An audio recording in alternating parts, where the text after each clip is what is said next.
BJP दफ्तर उत्तर प्रदेश योगी जी के यहाँ। बोले आप हमारे लिए क्या कर सकते हो? मैंने कहा बुलडोजर चलाना हमको आता। बोले पर्सनालिटी देख करके नहीं लगता। हमने कहा चलवाना है कि धक्का लगवाना है? बोले नहीं, अगर किसी निर्दोष आदमी के ऊपर चल जाए तो जिम्मेदारी कौन लेगा? हमने कहा भाजपा में जिम्मेदारी लेता कौन है? क्या बात है।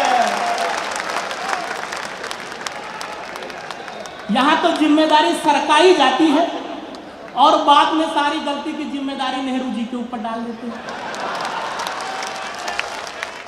जहाँ शंकर जी के तीसरे नेत्र की ज्वाला तत्पर रहती है, लगातार जागृत रहती है, वहां से एक इंजीनियर कवि आया है तालियों के साथ। हाँ, आइए पढ़े। हर हर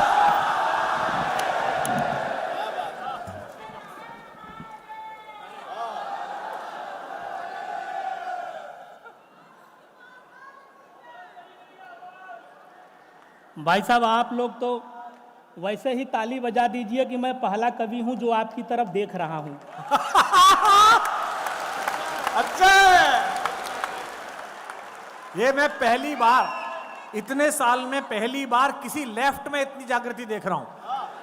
वरना लेफ्ट जैसा पूरे देश में खत्म हुआ, यहां भी खत्म ही था, लेकिन ये जगाए हुए हैं, ये तालियां बजाए हुए हैं भाई। बहुत बहुत प्रणाम करता हूं आप सब लोगों को, आप सभी को प्रणाम करता हूं। भाई साहब, इतना घूर करके हमको मत देखिए। हम यहां हास्य कविता सुनाने आए हैं, सरकारी बजट पढ़ने नहीं आए हैं। रोहित भाई ने बहुत बढ़िया सुनाई बैक टू बेसिक्स। हमारी कविता में आपको कोई ज्ञानवान वाली बात नहीं मिलेगी, और अगर कोई ज्ञान की बात मेरी कविता में मिल जाए तो समझ लीजिए ये आपका टैलेंट है।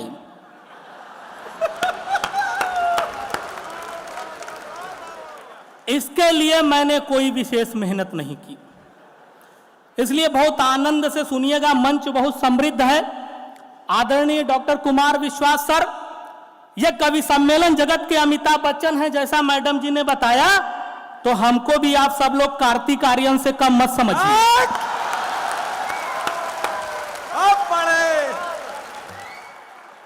ये महेंद्र सिंह धोनी अगर कवि सम्मेलन की इस टीम को क्रिकेट की दुनिया से तुलना करे तो महेंद्र सिंह धोनी, सचिन तेंदुलकर, सौरभ गांगुली बैठे हैं और मैं अभी नया नया आया हुआ अभिषेक शर्मा हूं।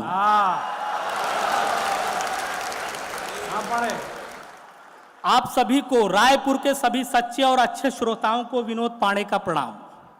देखिए, आप सब लोग कितने सच्चे और अच्छे हैं इस बात का मुझे आइडिया नहीं है, लेकिन आपको प्रणाम करना मेरी मजबूरी है, क्योंकि मेरा वर्तमान आप सब लोगों के हथेलियों में सुरक्षित है।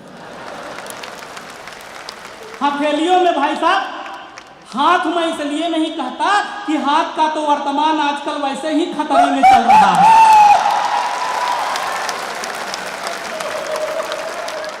अभी तमाम लोग हमसे बात कर रहे थे कि राहुल गांधी जी, भाई साहब मैं सबके नाम के आगे जी लगाता हूं, अगर कहीं छूट जाए तो आप लोग लगा लीजिएगा, सम्मान सबका बराबर है।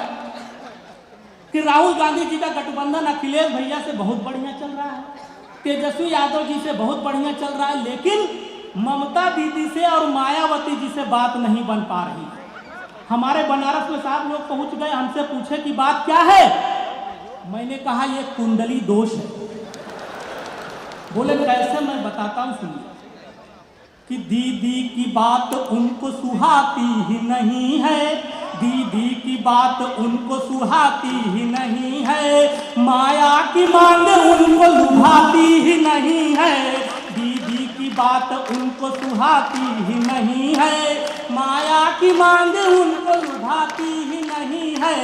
ऐसी खराब कुंडली राहुल की हो गई, ऐसी खराब कुंडली राहुल की हो गई, कोई कुंवारी पास में आती ही नहीं है। भाई जो सच है मैं बता, लोग तमाम लोग हमसे पूछते हैं कि बिहार बिहार, हमने कहा बिहार में बहुत चुनाव बढ़िया हो रहा है। भाई साहब आप लोग थोड़ा आनंद लीजिए, ऐसा न लगे कि यहाँ जेडीयू के विधायक बैठे हैं और इस टेंशन में बैठे हैं कि कहीं नीतीश कुमार इस बार फिर से न पलटी मार दे। और वैसे भी साहब जिस तरह से भाजपा बिहार में खेल रही है और लालू यादव अपने कुनबे के साथ चापे हुए हैं, हमको लग रहा है कि इस बार नीतीश कुमार का मामला फिर से न गड़बड़ा जाए। तब एक नुक्ता का और छोड़ता हूँ, पकड़िएगा कि किस्मत बुलंद चल रही भैया नीतीश की।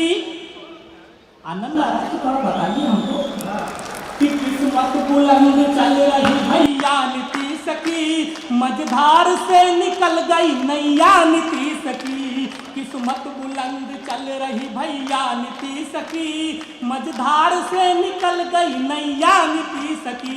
लेकिन अभी भी डर ये बराबर बना हुआ, लेकिन अभी भी डर ये बराबर बना हुआ, लालू न कहीं दूहल गैया नीतीश की, लालू न कहीं दूहल गैया नीतीश की।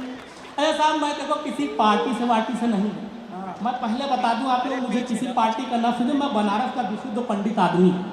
हाँ एक बार गया था कांग्रेस पार्टी की सदस्यता लेने के लिए।